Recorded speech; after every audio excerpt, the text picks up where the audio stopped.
welcome to another Britflicks.com podcast. My name's Stuart Wright, and I'm pleased to have Kier-La Janisse on the podcast. Welcome to the show. Hello, thanks for having me. It is absolutely my pleasure. We have come together to talk about your epic documentary, Woodlands, Dark and Days Bewitched, which hit Shudder. Was it this year? I think it was. When did it hit Shudder? I can't remember now whether it's all been a blur really since it came out. It was out. It premiered in like March of 21, and it may have hit Shudder actually in the fall. No, it was like January of this year, I think. But what we can say to people listening, it is available to watch now on Shudder. Yes. That is without a shadow of a doubt. And I think they have a whole bunch of the folk horror movies that are in the documentary on Shudder as well. I noticed, yes. Yeah. So, and what we're going to do after we've talked a little bit about your documentary is we're going to focus on 5 films that are featured in the documentary with you. But before we do that, and so people know what it's about, do you want to give a sort of brief description as to what Woodlands, Dark and Days Bewitched is? Okay, it's like a 3-hour and 14-minute documentary about, I guess I would say, it's advertised as like the history of folk horror, but I would actually say it's almost more like a critical exploration of folk horror, beginning with the holy trinity of folk horror, which is like Blood on Satan's Claw, Witchfinder General, and The Wicker Man, and then kind of branching out from there and questioning a lot about how people define folk horror, how people in different cultures define folk horror, and what it means when it's under different political systems and different cultural systems and stuff like that. And just kind of like, starting with a very firm beginning of like British folk horror and going through all the kind of British folk horror classics from film and television. And then being like, okay, going out from there, like, what does it look like in the rest of the world, And then kind of in the end, questioning like, why are we so interested? Why does this resonate? Why does it resonate now specifically? And it was interesting because when I first finished it, obviously there were a lot of political things happening when I was working on the documentary. But by the time I was finishing it, like the last year of editing, we were in COVID lockdown and stuff. So, I mean, it became even more resonant, I think, because of that, because people started actually like moving out to the country again and started learning more about self-sustaining with, home gardening and like all of these issues that were kind of coming up in the film related to like the 70s. Interest in folk horror were all kind of coming back because literally Mother Earth was taking revenge on us. Yes. Nature was coming back to us and sending us out to it all at the same time. It was quite an amazing thing, yeah. I would say, I mean, on a second watch of the film, I really, really sort of leaned into the sort of geopolitical side of it, because the first time I watched it, I was like pad and paper, like trying to keep up with the films you were throwing at us. Because I was like, I've not seen that one. I've not seen that one. I actually gave up the first time trying to, because it was like, this is ridiculous. And I loved the fact that, I mean, I went in so cold. I mean, I don't know of other people's experiences going into cold. I was fully aware of the Holy Trinity, as it were. I'm thinking, how's she going to get 3 hours out of this? And then the film just opens up into this massive story of folk storytelling really around the world. And I can only just congratulate on how much the globe you managed to cover and what a big story folk horror is in a way. Yeah, it was really important to me to kind of get out from under this preconception a lot of people had that folk horror was British, that it was a British thing. It was a British history in film, that all the examples were British and that anything that wasn't British was inspired by British films or relating back in some way to British attitudes, through colonialism and stuff, and so as I started to look at what folk horror looks like from other perspectives, like what if your starting point isn't British? What if your starting point is like you are an African American person who lives in the South of the US, your entryway to folk horror might be very, very different. Absolutely. And that's what proved to be the case. Like when I wasn't done the film, but I was kind of like in the last year of editing it, we did a panel at the Fantasia Film Festival because the movie wasn't ready, but they thought folk horror was a hot topic. They wanted to do a panel about it, and they asked me to curate it. And I had this one scholar named Kenitra Brooks, who had written this excellent book called Searching for Sicorax. And in that book, she had a couple of chapters kind of focused on folk horror, but from a very different perspective that was very inspired by the writings of, and the ethnographic research of Zora Neale Hurston and the whole history of like the Conjure Woman and like all these things in like, you know, Appalachian and Southern US mythology and spiritualities and stuff. And so I said something in our very first Zoom meeting about that panel when we were preparing for the panel. I said something like, okay, we're going to start with British folk horror because everything kind of starts there. And she was like, what's British folk horror? No. And I was like, you know, like blah, blah, blah. And I started naming the movies. She's like, I never heard of any of those movies. Amazing. Amazing. And I was like, really? I was like, wow, this is really exciting. Yeah, hold on to your hats. And that was a big part of, she ended up being so busy, I couldn't actually get her in the movie. So she's in the panel and not the movie. But that was a real, it just showed me how much I was perpetuating that too, you know, in conversation and stuff. And hearing her say that and just be like, I have no idea what you're talking about, what British folk are, you know, was amazing to me because I was like, yes, the movie has to have this, you know, it has to have these other perspectives where it's like, it does not begin with British folk horror for them, you know?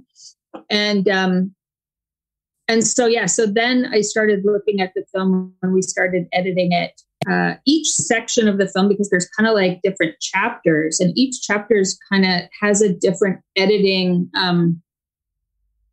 mandate in a way, you know? So the British section, somebody complained online. They're like, oh, the British section is the least critical.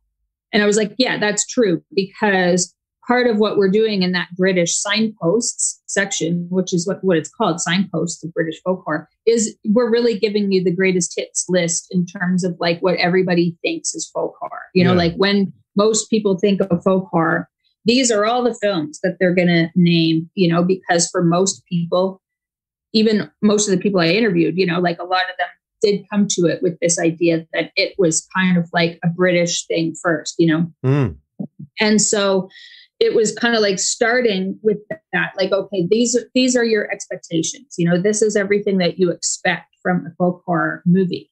And then we're going to question that, you know? So it was kind of like the American section was very geographical, the way it was edited. It started with like the colonies, and then it branched out throughout the US according to a certain trajectory that took us through different areas of the US so that we could investigate the ways that folk horror manifested in these different regions based on the immigration patterns of those places.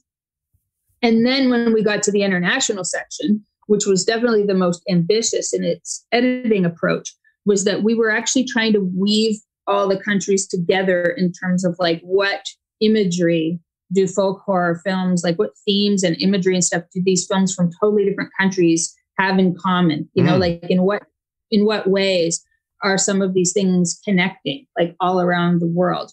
And some viewers definitely found that section the most confusing because they were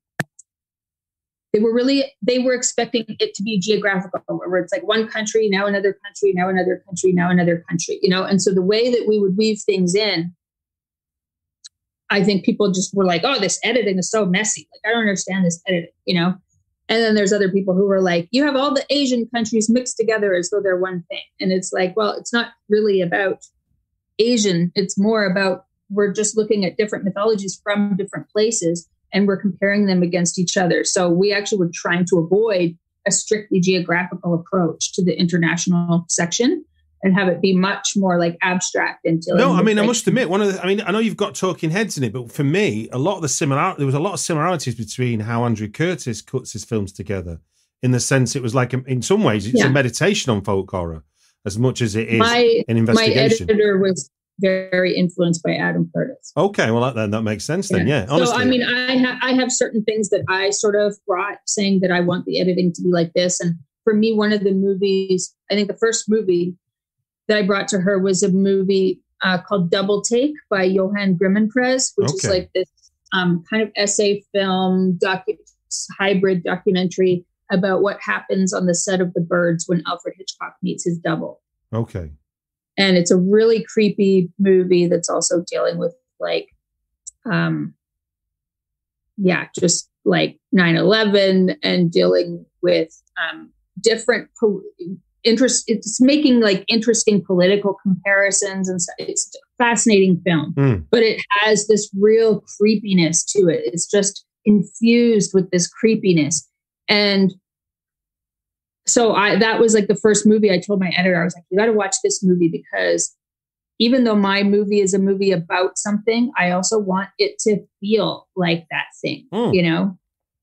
No, I definitely, I mean, it definitely felt like I was being absorbed by the film, not watching the film as much as anything else, which was really exciting. And I think that's why in the second viewing, I was able to then lean into some of the details I hadn't been able to just pick up first time around. I mean, they obviously hit me, but there's a lot of information to consume in one sitting. Now, I spoke to David Gregory a long while ago while this film was in its kind of early days. We did 5 Great British Horror Films. And funny enough, I stopped doing 5 Great British Horror Films as a format because all I got was Blood on Satan's Claw, Witch Finder General, and The Wicker Man. And there's only so many times I want to talk about, I mean, they're brilliant films. Yeah. There's only so many times I want to spend 5 minutes talking about them with people. So I ended up just doing 5 of whatever anyone wants to do now. But we were talking, he had Blood on Satan's Claw on he was one of the early ones I did it with, and he had Blood on Satan's Claw. And at the time, Severin were doing a special Blu-ray or something that you were doing a extra for, which was this documentary on folk horror. So what was the trigger then that went, hold on a minute, this isn't an extra, this is a film that should be standalone itself? What was the tipping point for you? I think, partially it was just that, like, I had started with a very small pool of people. Like, so I had proposed doing this short thing. I was supposed to interview a maximum of 6 people. Oh, my Next word. Thing you know, I had interviewed 10 or 12 people just for an extra, which is very unusual, you know, because most extras are just one person or 2 people, you know. So I'd interview like 12 people, and I started cutting together this rough cut. It's supposed to be like half an hour long.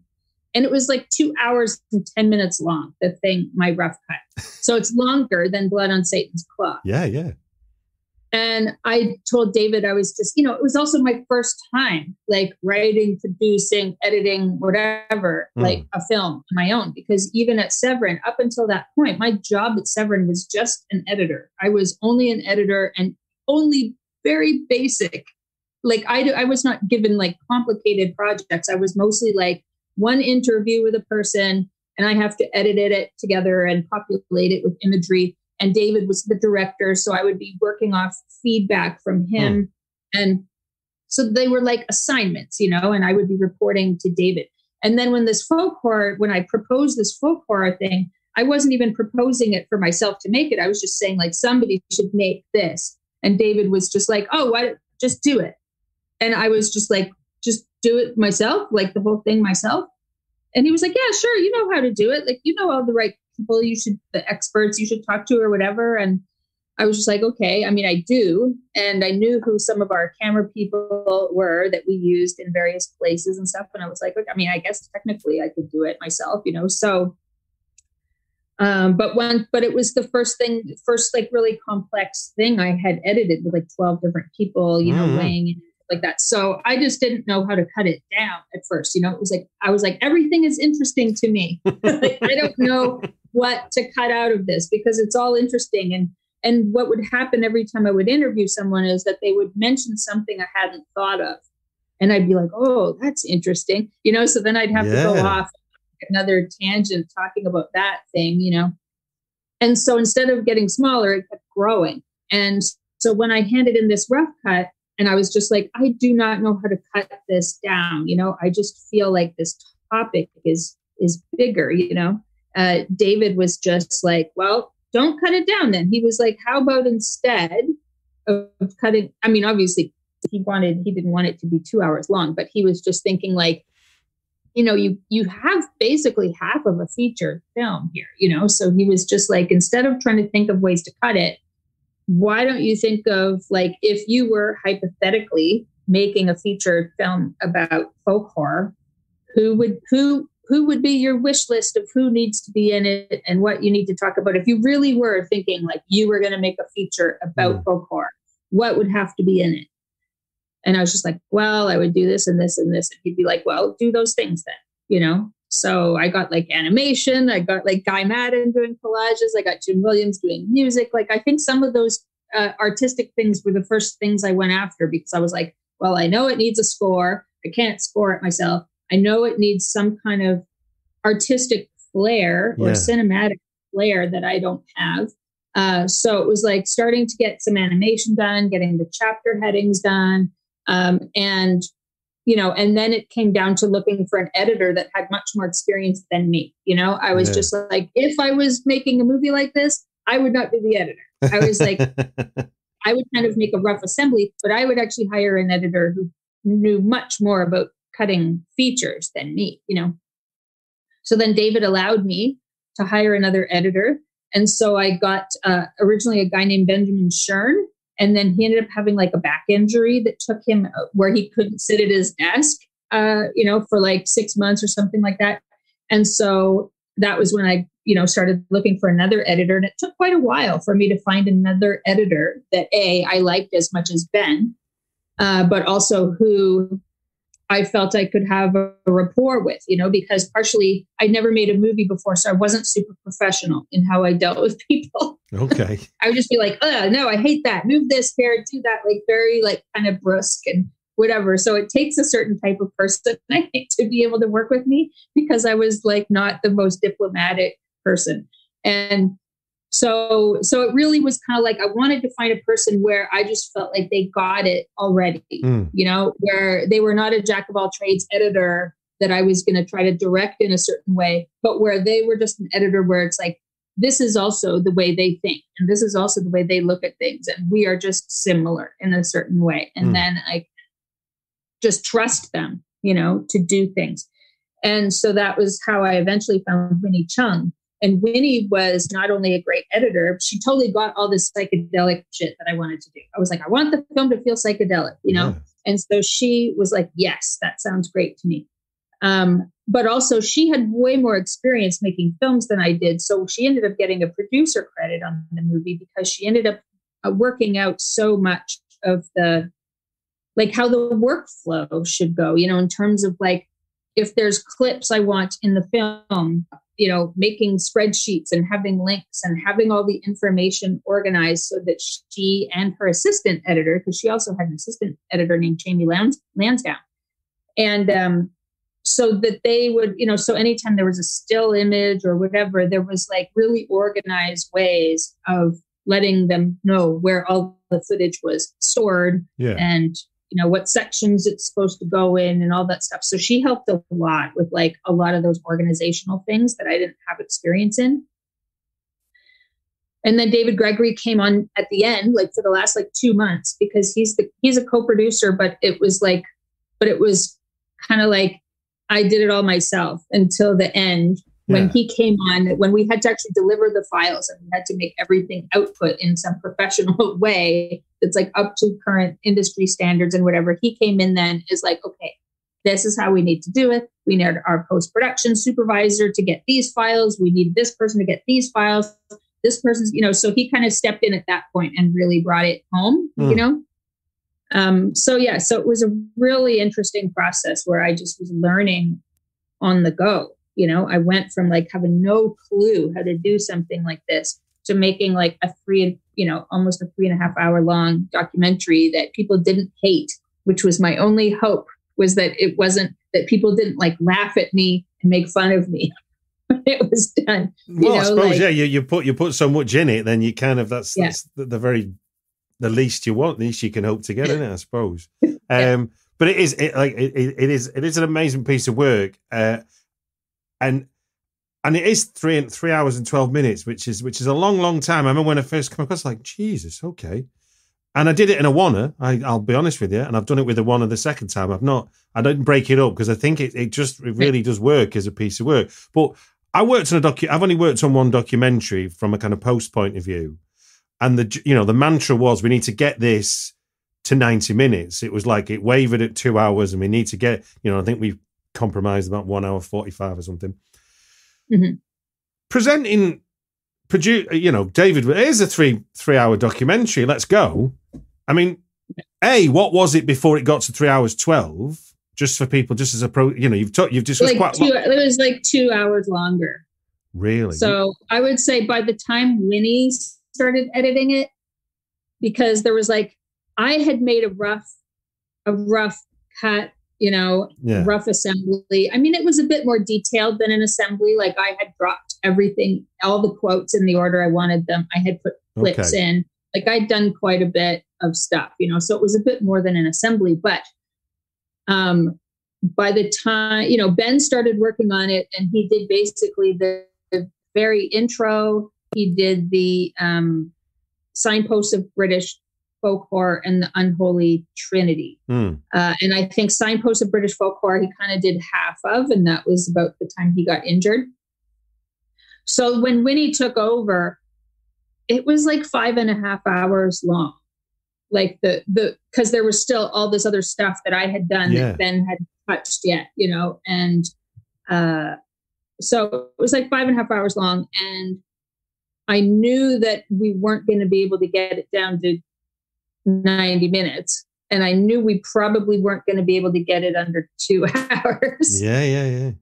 And, but I was sort of like 3 hours. I'm like, 3 hours. I'm like, that seems like a good time for it to feel really comprehensive, but also not be like impossible for people to watch, but I was like, but that still leaves us with 2 hours that we have to cut out, And Winnie was so great because she would cut out all kinds of shit and I just wouldn't even notice it was gone.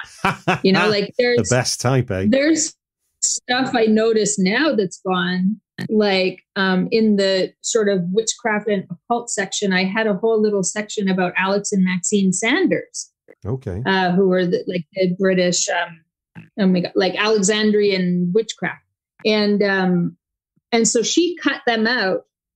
And I didn't notice until the film was done. And in hindsight, if I had noticed, I would have been okay with it being cut. But then I would have wanted a picture, at least, of Alex and Maxine Sanders put in with the other occult people that are mentioned, because otherwise it makes it seem like I forgot them or I don't know about them.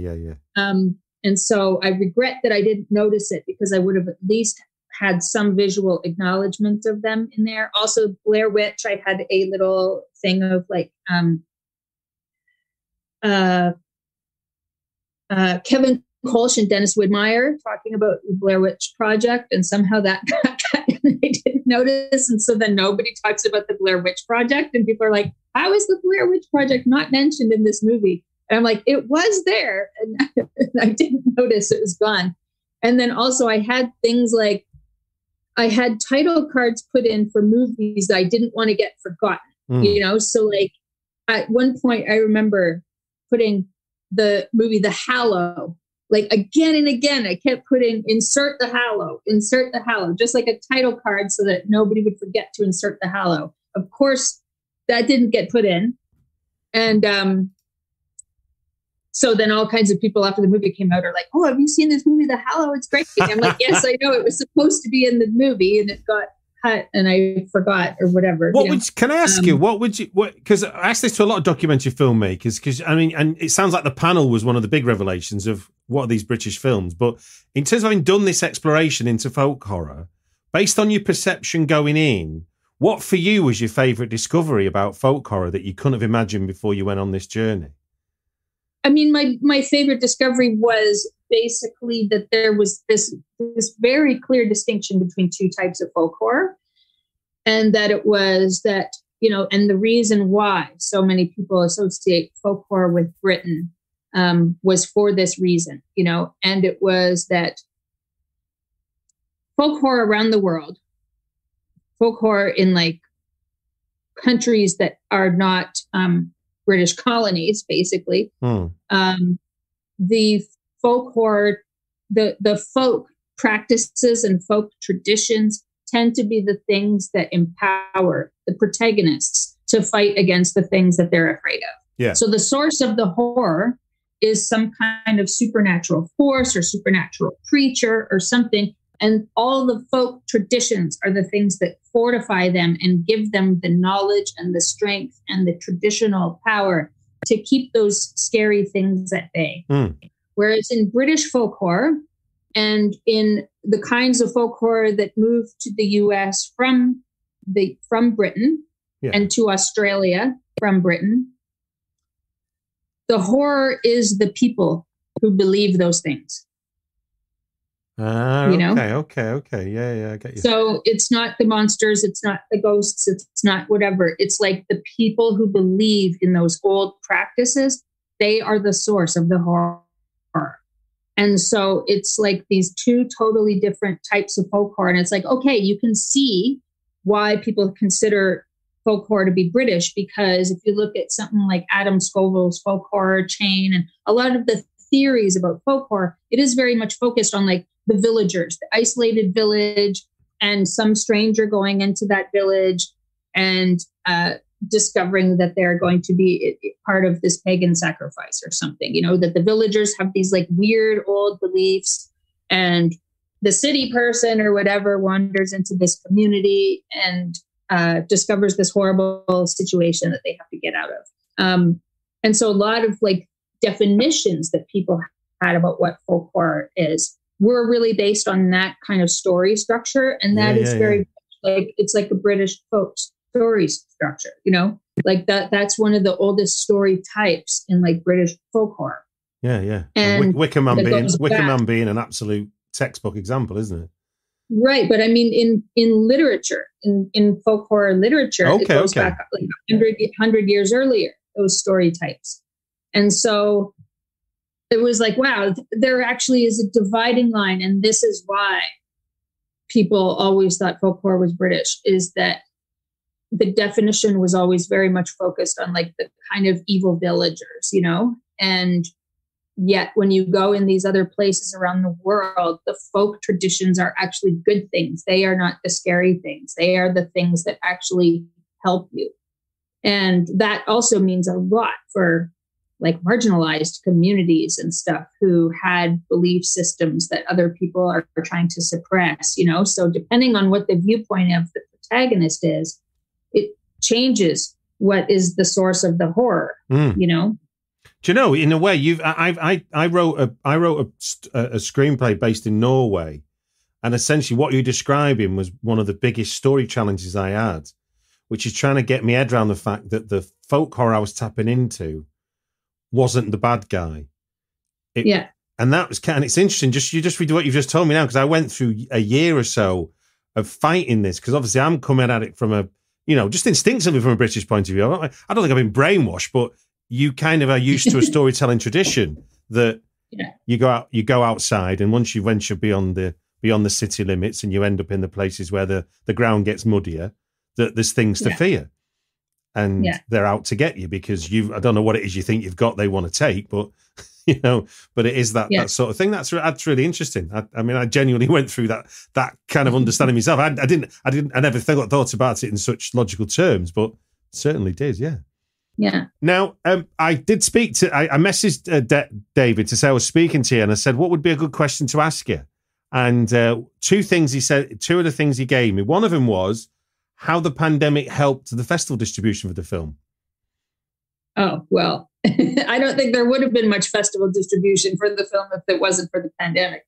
I think that the fact that everybody switched to online festivals, you know, meant that, because normally when you have an in-person festival, they're paying for the theater. The festival is paying for the venue, and the venue rentals are based on time slots. So every time slot is like 2 hours, and then you got to pay again for the next time slot. So if my film had been playing at an in-person festival, they would have had to pay 2 venue rentals just to play my one movie. And that is a real deterrent to a programmer. They're like, well, we could get a whole other movie in there if we didn't play this movie, you know?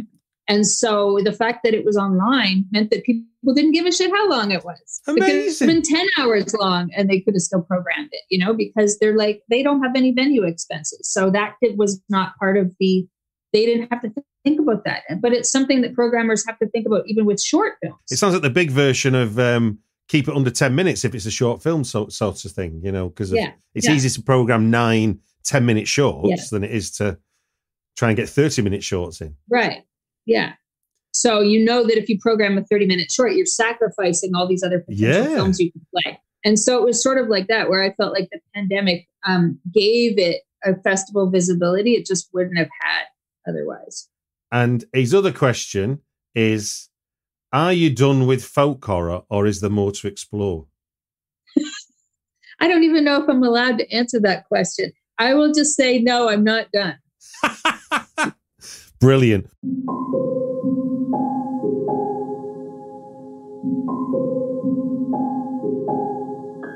We're going to do 5 great folk horror films that featured in Woodlands Dark and Days Bewitched.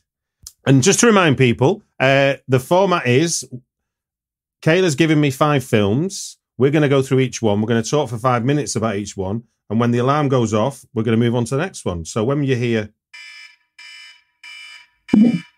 that is when... It adds a little bit of jeopardy, Kayla. So, you know, to the chat. Sometimes it feels like it takes forever. Sometimes it just goes like that. I don't know. You tell me. Yeah. But moving on, and God, I'm going to butcher some of these names. Hopefully, not too bad in terms of pronunciation. First out the bat is 1963's Il Demonio. Il Demonio. Demonio. Okay, there we go. Yeah. I've pronounced demon myself now, can I? Yes. So I'm just supposed to talk about this film. Tell me why it's interesting and why you chose it for the film or where it fits in the film if you want. I mean, by all means. Okay. I mean, like it's one of the films that we released on Severin, on the box set we did at Severin, the All the Haunts Be Ours, which is like a big like 20 film box set of folk horror films. And to me, it was like, you know, one of the big, I don't want to say discoveries because I had heard of it long before I saw it, you know. But it's when I started doing my folk horror research, it came up and I was just like, oh yeah, yes, like this film, I have heard about this film forever. I've seen images from it forever, but had never actually watched it. And so, you know, so beautiful film about, you know, it's like a story of obsessive love that's set in Southern Italy. It's like in this like Southern Italy where Christianity has integrated a lot of the older superstitious beliefs. So there's this really weird tentative relationship between, you know, what is obviously a very Catholic town, but with all these old kind of root traditions and, you know, nature magic and stuff like this, you know. And Dahlia Lavi is plays the main character, this character named Purif. And Dahlia Lavi is best known to horror fans because she played the lead in Mario Bava's film, The Whip and the Body. Okay. And so in this film, she plays a woman who, you know, I guess some people have viewed her character as being like slightly simple. Some people have viewed her character as being like potentially autistic.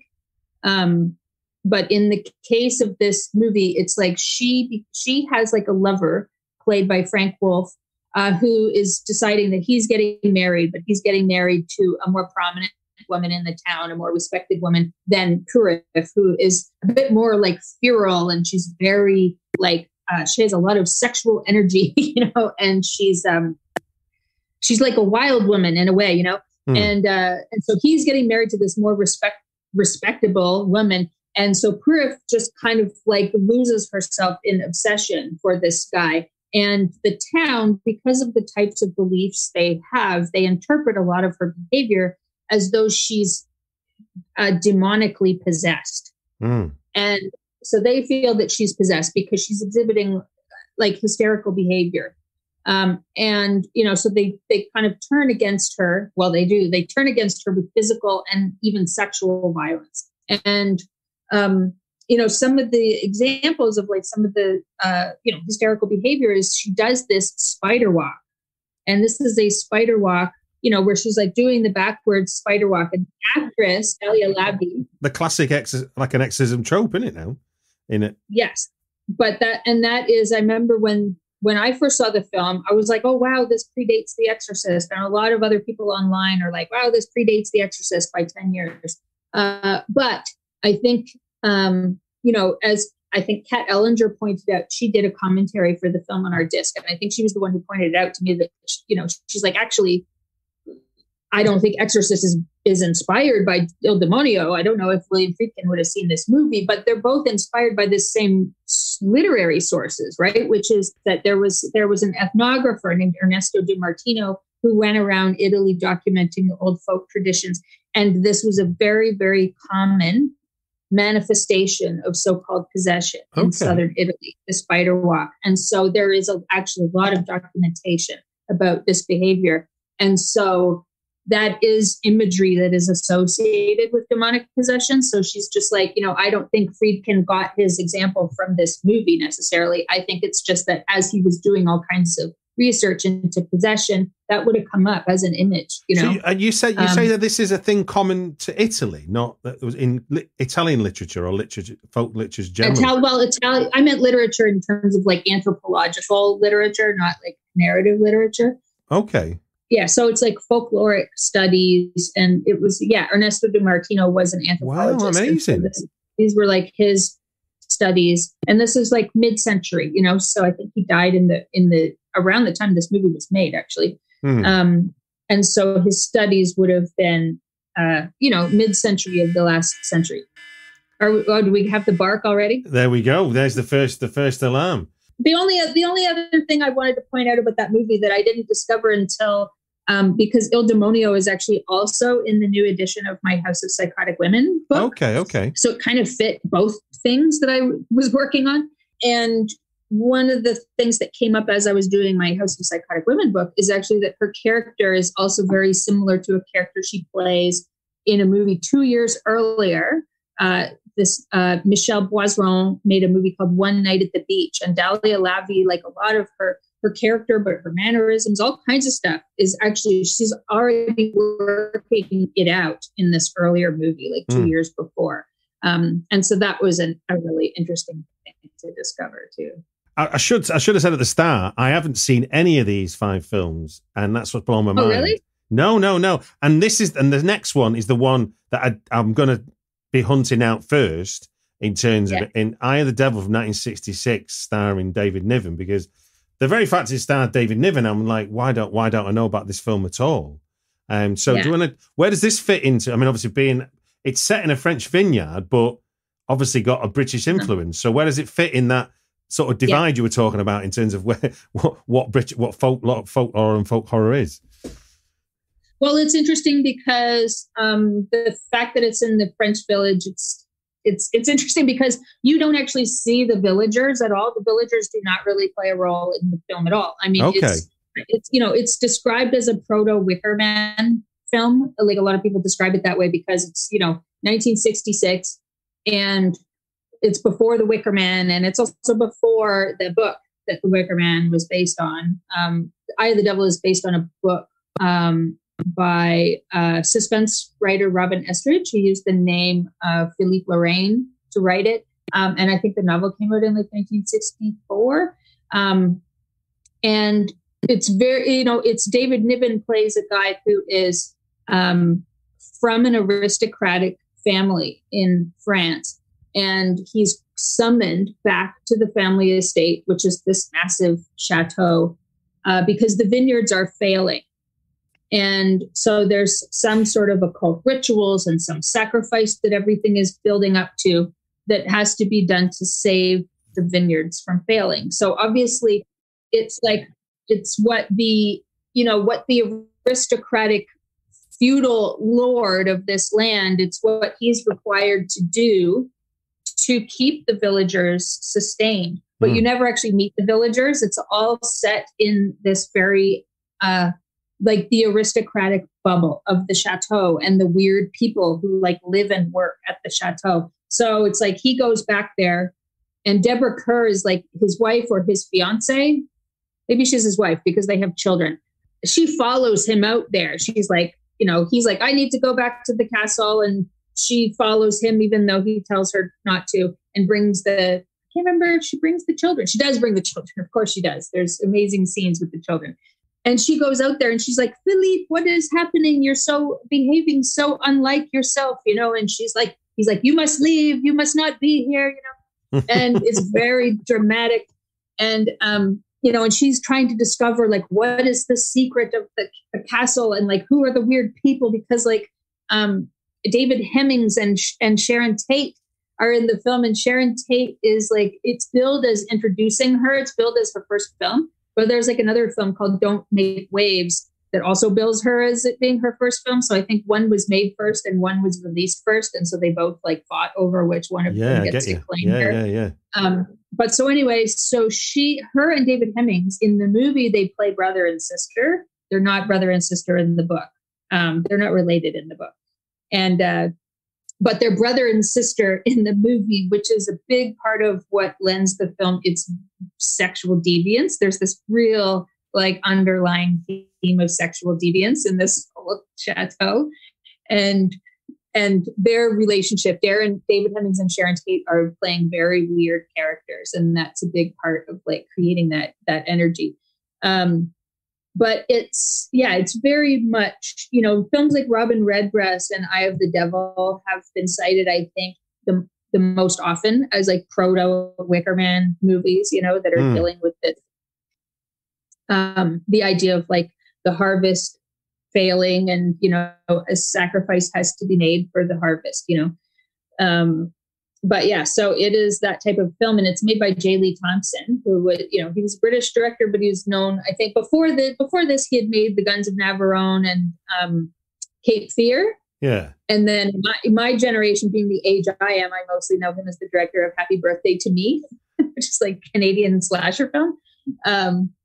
But Eye of the Devil, of everything of his I have seen, Eye of the Devil is my favorite by far. I love this film. It's amazing. Like, we would have totally included it in our folk horror box set, except it's like an MGM film, and we're not big enough for like the studios to really deal with us that much.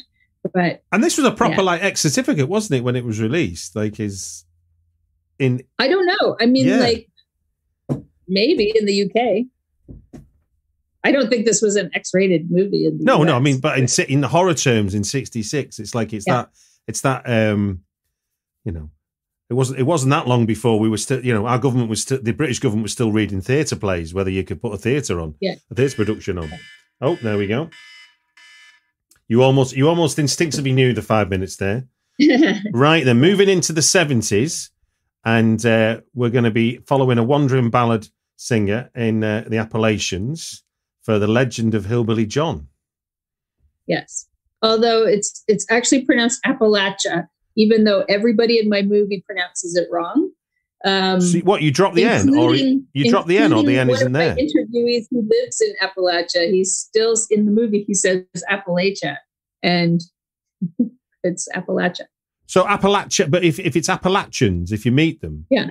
But so, The Legend of Hillbilly John from 1974 was also, it was originally titled Who Fears the Devil, which is the title of both a longer original cut of the film, but also the name of one of the stories. Like, it's based on the stories of the author Manly Wade Wellman.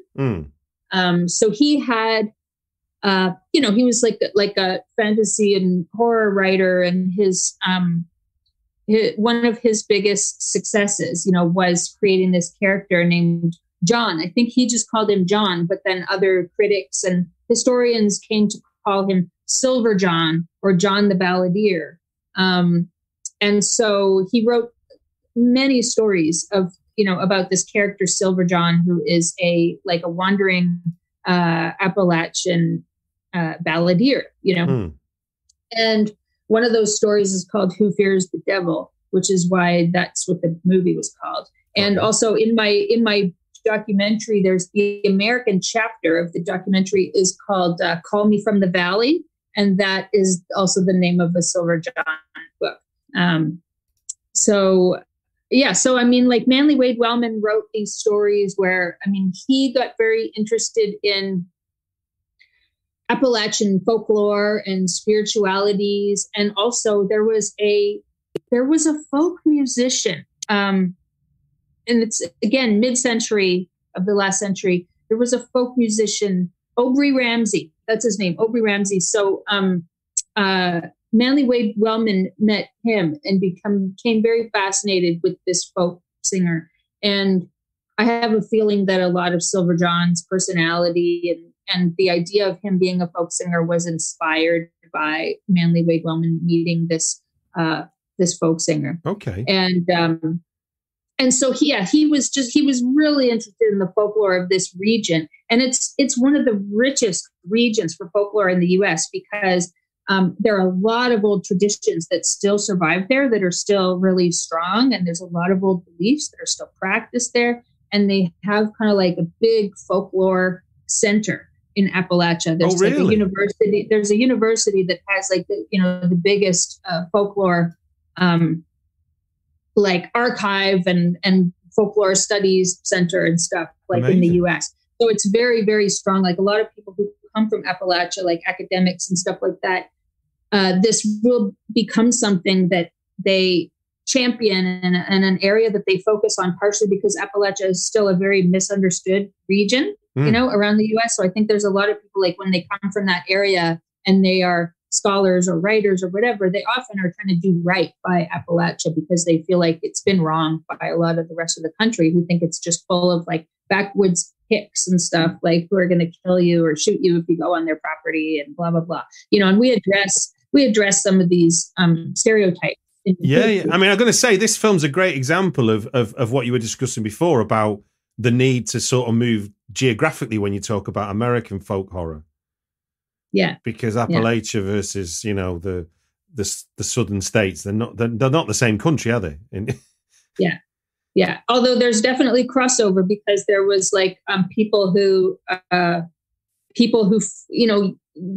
a century or two later, like after people started settling in Appalachia, there was definitely people who moved from the South because the South was very depressed, and there was, and also like slaves, like after the slaves were emancipated, a lot of people moved into Appalachia. So it's also a really interesting place in terms of mixing of cultures. And so the folk magic there is also in some ways very influenced by Southern, like African-American folk magic and stuff too. There's a lot of that kind of integrated into the Appalachian folk magic. So it's just a fascinating area.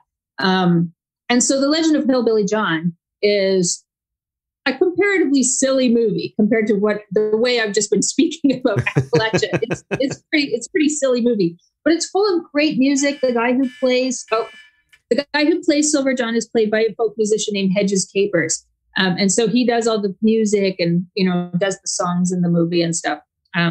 But yeah, I'm hoping that in the future, people will be hearing some more about Hillbilly John.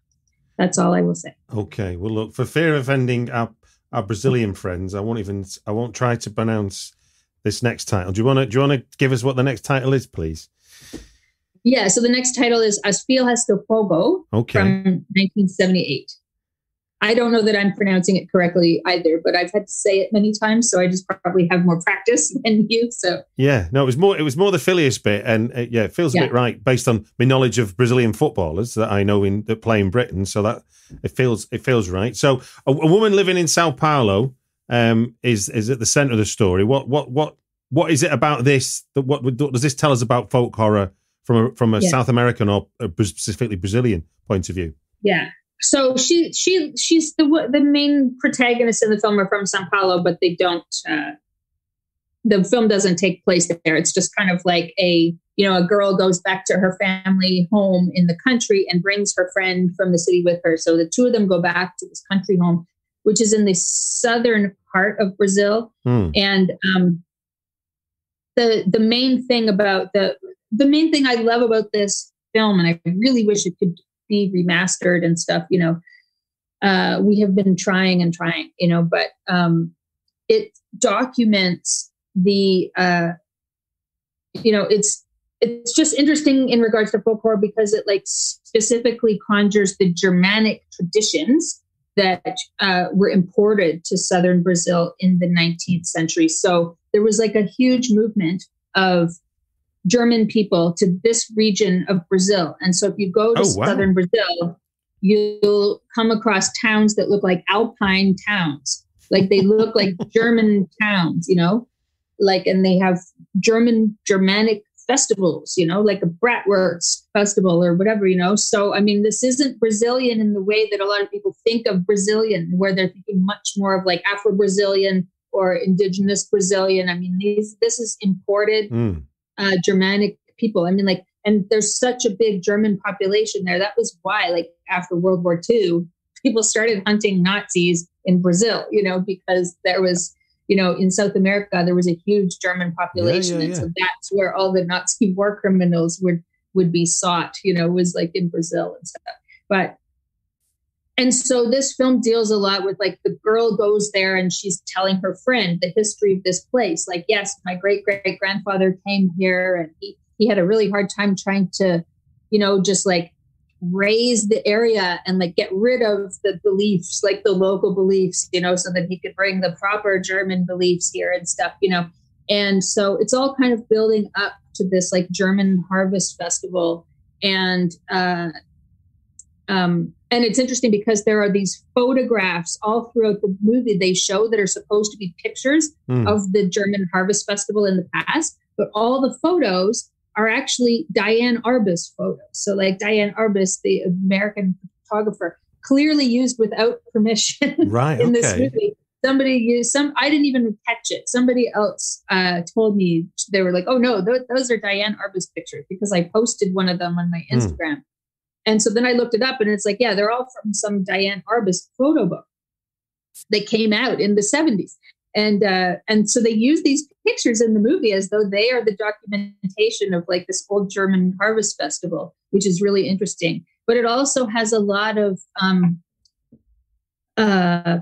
it has an investigation into like electronic voice phenomena and like what we would call like stone tape theory and stuff, you know. Wow. So there's this mix of kind of electronic voice phenomena and like what was known as Kardecist spiritism, which became very popular in, it's named after this French scholar named Alain Kardec. And it became very popular in the middle of the 19th century in Brazil and became one of the dominant belief systems, Kardecist spiritism. Jesus, and really? So there's a lot of this in the film. And at some point I had, because they're dealing with like recordings, you know, from the past and stuff. At one point in the documentary, I had As Filhas de Fogo, the Stone Tape, and Pupi Avadi's film Zeder actually all edited together into a sequence because I was trying to show the way that they each use like technology and stuff like this. And that ended up getting cut out of the movie. But so I just found this movie interesting because it's touching on so many interesting things. It's like got this very regional specificity to it, but it's also dealing with immigration. And it's also dealing with like belief systems that are being imported around the world. You know, like it's just, fascinating film. And then one of the actresses in it is this woman, Paulo Moura, who would be known more to like Severin Films fans. She's in like Images from a Convent or Images in a Convent and Killer Nun. So she's like in like 2 nunsploitation movies. And so at the time this movie was made, she had been like Italian Playboy and stuff. So she's like an Italian actress in this Brazilian. Is this a film? Is this a film that you discovered while making the documentary? Or is this a film you knew about when you went into making it? I knew about it before because I was actually researching Brazilian genre films for something else. Okay. And so whenever I came across something that kind of was folk horror-y, I can't remember if I was working on folk horror at the same time or if I started working on folk horror later. But either way, I found this film before I was working on the folk horror thing, and I sort of recalled it, was like, oh yeah, that movie can go in there, you know. Cool. Well, look, final throw of the dice is we're jumping into the 90s now with, I mean, this, I'm feeling, I don't know this one either. So Clearcut from 1991. And this is about Is this American or Canadian film? Canadian. Canadians. This is about Indigenous Canadians, isn't it? Is this what this touches on? Yeah. So it's a movie that's about this like white lawyer who is defending, and I don't know if he's just been assigned to defend or he's volunteered to defend. I don't know that anybody has asked him to defend them, but like he's defending an Indigenous community that is fighting against loggers that are cutting down trees on their territory, you know. And this is an ongoing problem in Canada where, you know, there's just treaty after treaty that just gets broken and ignored by developers whenever they need to, you know. It's like there is sovereign Indigenous land all over Canada. There's also a lot of unceded land, like land where there was never a treaty. Like where I live, white people are not supposed to be living here. You know, like it was never British Columbia, the West Coast. There was never any treaty that allowed white people to live here. So it's not even the case of a broken treaty. It's actually the case of like full on just invasion into Indigenous territory without caring, you know? And so these issues are just huge, big issues all across Canada, you know, where it's like you're dealing with shitty things that people did centuries ago, but they are still, not only is there not reparations for it, but it's like they're keeping more injuries to the, you know, to what little land the Indigenous people have in Canada. And there's still people who are like trying to sell a pipeline project that goes through the Indigenous land or whatever. In the case of Clearcut, it came out a year after, very close on the heels of what was in Canada called the Oka crisis, or the Kanesatake resistance. And so this was like a 78-day standoff in 1990. It was like from summer to fall of 1990. So it was a 78-day standoff between Mohawk protesters, Quebec police, the RCMP, which is like the federal police, and the Canadian Army. So it was like a standoff because there was a golf course that was expanding, and there was developers building townhouses on disputed land in Kanesatake. And in that Indigenous land, there was also a burial ground. So there's like a Mohawk burial ground. And so the developers were basically just doing whatever the hell they want. And the Indigenous people, the Mohawk people from that region, were just like, no more, you know? And so there was like a standoff. Right. And it was, you know, it was a very strong image of Indigenous resistance in Canada. Like the imagery of like all the Indigenous people in military fatigues with like bandanas over their faces and stuff. And, you know, like there's just, I know somebody who's like in a famous photograph as a baby, you know, like in one of the famous photographs from this resistance. And so it was like a real turning point in Canada where it was kind of the first time for many Canadians that they understood anything about Indigenous grievances, you know, because it got a lot of press. And so Clearcut came out a year later, not even a year later, and it was met with a lot of reluctance, you know, like it didn't get played a lot. It was not really pushed. I mean, because they were afraid to kind of release it. There was a lot of critical resistance to it because there's a very violent Indigenous character in it. Graham Greene, who's one of the greatest Canadian actors, plays a trickster character named Arthur. And I call him a trickster because he does play like a trickster character. You know, he's a supernatural character. Right. That his role is not to be a nice character. His role is to disrupt. You know, his role is to point out problems. And sometimes he can do that in quite a disruptive and violent way. And so his character is very violent. His character is very rude and mean. And, you know, I think he's a great character, you know, but it's like, I think there was a lot of worry from not only mainstream critics and left-leaning critics and stuff, but also Indigenous communities at the time that they weren't sure they really wanted this depiction of like a violent Indigenous activist, like so close after the Oka situation. It was just kind of like, you know, we don't want Canadians to be like afraid of us. We want to be respected. Yeah. You know, so we don't want to be depicted as like indiscriminately violent people, you know, which is what Arthur kind of is. He kind of revels in his violence, you know. And so it took a long time for the movie to find its audience. I would say in the last couple of years, it has found its audience. And not only that, it's found a lot of Indigenous champions. There actually are a lot of Indigenous critics and stuff who now love this film. And Graham Greene, the actor, has said that it's his favorite role that he ever played, you know. So it's been kind of reclaimed in a way. Like it had bad timing when it came out, but it's a really, really fascinating film. Well, look, thank you for sharing those 5 films. I will repeat that Woodlands, Darkened Days, Bewitched is on Shudder, but let's get a couple of things. You've reissued House of Psychotic Women, is that right? Yeah. So so Fab Press, it's the 10th anniversary of the book this year. So Fab Press just reissued it with there's 100 more movies added to it, and there's also a new preface at the beginning. So it's like an expanded anniversary edition. Okay, well, I'll put links to that in the show notes. And you also mentioned the box set. So what's the box set that Severin did on folk horror?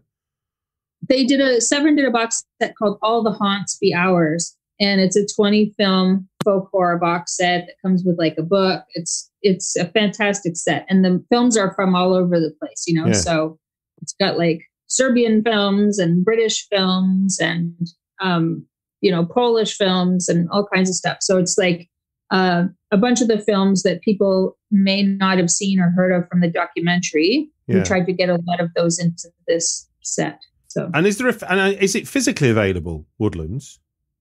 Yeah, you can buy a Blu-ray from Severin. You can buy it on Amazon. I don't know whether in the UK, whether it would, I'm pretty sure it's an all region disc that would be available from Severin because we produce the film, so we have world rights on it, you know? I think like if there's any disc you get on Amazon, it'll be region free probably. Brilliant. Well, I'll put a link in the show notes to Severin's website. It just gives me to say thank you very much for giving your time on the podcast. No problem. Thank you for having me. And honestly, congratulations on the film. It is an amazing piece of work. You must be very proud. Thank you. And can I just add, just to finish the fanboy session, Satanic Panic is a wonderful book as well that you put out, you edited on Fab Press. It's like... Thank you. Well, actually, I didn't put that out on Fab Press. Fab Press sublicensed it from me. I actually published that. I originally published it under my own imprint, Spectacular Optical. Okay. And then when we sold out, I don't like doing reprints because usually I just want to move on to something else. So when it sold out, I contacted Fab Press and asked if they wanted to sublicense it. So they did it's exactly the same. It just says Fab Press on it. But yeah, so they just sublicensed it from me. So that was a book that Paul Korup and I put together. And Spectacular Optical, which has been pretty dormant for a few years now. But it was a publishing imprint that I was running and did a few books through. Yeah, no, it always feels like the Satanic Panic of North America is the video nasties of the UK. It's like the strange folk devil phenomena that obsess the conservative part of the nation rather too much that they came up with the most whacked out theories, and your book covers it brilliantly. Well, look, I will say thank you very much now. Let you get on with your day. Much appreciated.